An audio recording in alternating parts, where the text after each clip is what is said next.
Hello students, कैसे हैं आप सब लोग। एंड आई होप कि आप सबकी तैयारी बहुत अच्छी चल रही होगी।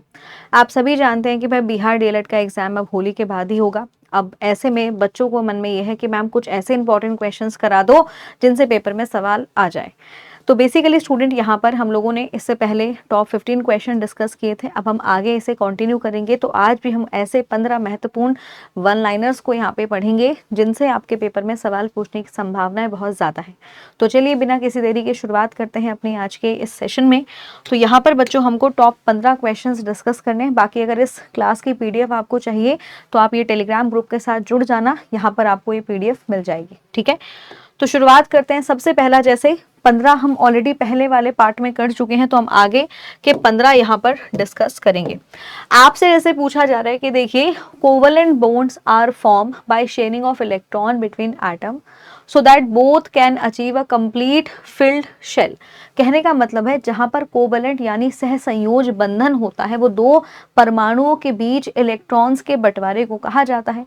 ये क्यों किया जाता है? ये इसलिए किया जाता है ताकि उनका जो बाहरी कक्ष है जिसे हम ऑक्टेट कहते हैं उसको कंप्लीट किया जा सके। ठीक है, दूसरा यहाँ पे देखो, लालटेन की अगर मैं बात करूंगी तो उसमें बाती में मिट्टी का तेल ऊपर उठता है। इसके पीछे कौन सा नियम जिम्मेदार है? तो इसके पीछे जो नियम जिम्मेदार है उसको हम कैपिलैरिटी या फिर केशी का तत्व कहते हैं। याद रखना है, इंपॉर्टेंट है, ये कई बार एग्जाम में आ जाता है। राइट, इसके आगे बढ़ते हैं। अगला ये है कि each element has a name and dash. कहने का मतलब ये होगा कि प्रत्येक तत्व का एक नाम है और नाम के साथ साथ प्रत्येक तत्व का एक सिंबल भी है। याद रखेंगे, यानी उनका अपना एक रासायनिक सिंबल होगा, रासायनिक प्रतीक होगा। याद रखना है।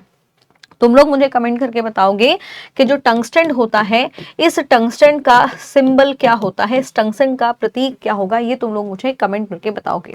ठीक है, चीनी को अल्कोहल में बदलने की प्रक्रिया कौन सी है? तो जहां पर शुगर जो होगा वो अल्कोहल में परिवर्तित होगा, या शुगर केन का जो रस होता है वो अल्कोहल में परिवर्तित होता है। इस प्रक्रिया को हम फर्मेंटेशन कहते हैं। याद रखेंगे, या फिर इसे किण्वन कहा जाता है। याद रखना है, फर्मेंटेशन की जो प्रक्रिया है, इस प्रक्रिया को डिस्कवर किया था, खोजा था लुइस पैश्योर ने। याद रखेंगे, लुइस पैश्योर के द्वारा इसको खोजा गया था। ध्यान रखेंगे, इंपॉर्टेंट है।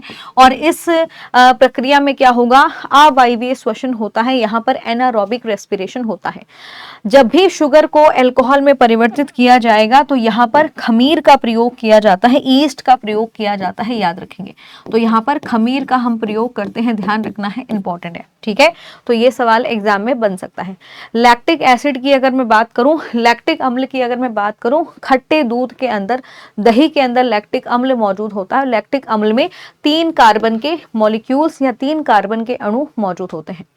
बायोगैस की अगर मैं बात करूं, यह एक उत्कृष्ट ईंधन है और इसके अंदर लगभग 75% मीथेन पाई जाती है। याद रखना है, मीथेन का फॉर्मूला होगा CH4। याद रखेंगे, इंपॉर्टेंट है। तो एग्जाम में पूछा जा सकता है कि बायोगैस का जो मुख्य घटक है वो क्या है? तो वो है मीथेन। याद रखेंगे, इंपॉर्टेंट है।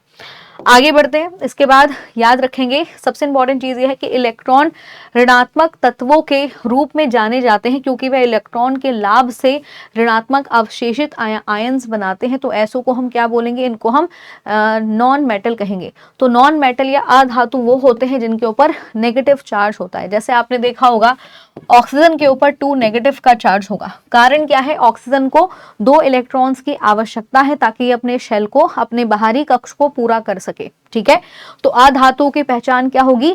इनको इलेक्ट्रोनेगेटिव कहा जाता है, इनके ऊपर नेगेटिव चार्ज होता है, ये आपको पता होना चाहिए। ठीक है, जो सॉफ्ट ड्रिंक्स होती हैं, आपने देखा होगा जो भी कोल्ड ड्रिंक्स वगैरह होंगी, इनके अंदर जो बबल्स बन रहे होते हैं वो किस गैस के कारण बनते हैं? तो सॉफ्ट ड्रिंक्स में जो बबल्स बनते हैं और जिस गैस के कारण बनते हैं उसे हम कहते हैं CO2 या उसे कहा जाएगा कार्बन डाइऑक्साइड।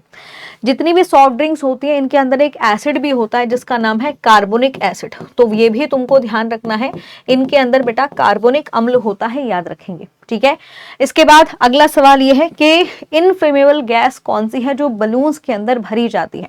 ऐसी उस गैस का नाम बताना है जो गुब्बारों के अंदर भरी जाएगी, जो बेसिकली हवा के साथ रिएक्ट नहीं करेगी, जो आग, जिससे आग नहीं लगती है। वो गैस का नाम क्या है? उसका नाम है हीलियम। याद रखेंगे, हीलियम आवर्त सारणी में ग्रुप 18 से बिलोंग करती है। याद रखना है, और इसको हम नोबल गैस कहते हैं। याद रखना है, हीलियम जो है वो हवा से भी हल्की होती है। याद रखना है, इसलिए जब आप इसे गुब्बारे में भरोगे तो ये ऊपर तक उड़ जाती है। आई वॉश की अगर मैं बात करूंगी, आंखों को जिससे साफ किया जाता है या फिर आंखों में डालने वाली जो ड्रॉप्स होती हैं उनके अंदर कौन सा एसिड होता है, तो उनके अंदर जो एसिड होता है बच्चों उसको हम बोरिक एसिड कहते हैं। क्या होगा? बोरिक एसिड होता है, याद रखेंगे। इसके अलावा एक चीज और याद रखना, बोरोप्लस जो क्रीम है उसके अंदर भी आपको बोरिक एसिड मिलेगा, ध्यान रखेंगे। आगे बढ़ते हैं, अगला देखिए, फॉर्मेल्डिहाइड का इस्तेमाल परफ्यूम्स के अंदर किया जाता है। और लाइम वाटर, जिसको हम लाइम वाटर कह रहे हैं, है ना, लाइम वाटर का कलर दूधिया हो जाता है, मिल्की हो जाता है कार्बन डाइऑक्साइड की वजह से, याद रखेंगे। इसके बाद अगला सवाल ये है कि अगर आपके पास सोडियम क्लोराइड यानी नमक है और आपके पास अमोनियम क्लोराइड है, इन दोनों को आप किस तरीके से अलग करोगे, इनके पृथक्करण की विधि को क्या कहा जाएगा, तो इनके पृथक्करण की विधि को सब्लिमेशन बोला जाएगा, याद रखना है, इंपॉर्टेंट है। क्योंकि जो अमोनियम क्लोराइड है ये बेसिकली क्या होगा, भाप बन के उड़ जाएगा, बचेगा आपके पास सोडियम क्लोराइड। ठीक है, आगे उस सोडियम कंपाउंड का नाम बताना है जिसका इस्तेमाल होता है जो खारा पानी है उसके खारे पानी में, जो पानी के अंदर खारापन है उसको दूर करने के लिए, तो उसका नाम है सोडियम कार्बोनेट। तो याद रखेंगे, सोडियम कार्बोनेट का प्रयोग होता है बेसिकली क्या, जो हार्ड वाटर होता है उसकी हार्डनेस को रिमूव करने के लिए। ठीक है, तो याद रखेंगे, इंपॉर्टेंट है। आगे बढ़ते हैं, अगला देखेंगे, अगर आपसे पूछा जाए हाइड्रोजन आयंस को, यानी किसी भी आपके पास कोई सॉल्यूशन है, कोई आपके पास घोल है, उसमें हाइड्रोजन आयंस की मात्रा को मापने के लिए, उनकी सांद्रता को मापने के लिए आपके पास कौन सा पैमाना है, तो उस पैमाने का नाम है पीएस स्केल। तुम लोग मुझे कमेंट करके बताओगे पीएस स्केल की खोज किसने की थी या पीएस स्केल को बनाया किसने है, उस वैज्ञानिक का नाम क्या है। ठीक है, अब आप मुझे बताएंगे कैल्शियम ऑक्साइड का दूसरा नाम क्या है, तो कैल्शियम ऑक्साइड को चूना पानी या फिर इसे क्विक लाइम के नाम से जाना जाता है और उसका फॉर्मूला होता है ये। ठीक है, जर्मन केमिस्ट, उसका नाम बताइए जिन्होंने तत्वों को 3 के समूह में वर्गीकृत किया था 1817 में, तो उनका नाम क्या था, तो उनका नाम है वुल्फगैंग डोबिनियर, याद रखेंगे। और ये वो पहले वैज्ञानिक थे जिन्होंने तत्वों को अरेंज करने के बारे में सोचा था, इसीलिए डोबिनियर को क्या कहा जाता है, डोबिनियर के द्वारा जो नियम दिया गया है उसे हम कहते हैं लॉ ऑफ ऑक्टेट या उसे त्रियक का सिद्धांत कहा जाता है, याद रखेंगे। अब आपसे पूछा गया कि आयंस जो होते हैं, आयंस आयनिक कंपाउंड जो होंगे, आयनिक कंपाउंड का मतलब हो जाएगा जो आयनिक यौगिक होते हैं उनका एक गुण क्या होता है, तो इनका एक गुण ये होगा कि इनका कथनांक और इनका जो गलनांक बिंदु होता है वो बहुत हाई होता है, याद रखेंगे। अगला देखेंगे कि उस तत्व का नाम बताना है जो कमरे के तापमान पर द्रव्य अवस्था में पाया जाता है, जो लिक्विड अवस्था में पाया जाता है, उसका नाम है मर्क्यूरी एंड ब्रोमीन, याद रखेंगे, मर्क्यूरी एंड ब्रोमीन। मर्क्यूरी जो है वो एक धातु है, एक मेटल है, याद रखेंगे, और ब्रोमीन जो है वो एक नॉन मेटल है, एक अधातु है, याद रखना है, इंपॉर्टेंट है। तो दोनों ही आपको पता होने चाहिए, एग्जाम में पूछे जा सकते हैं।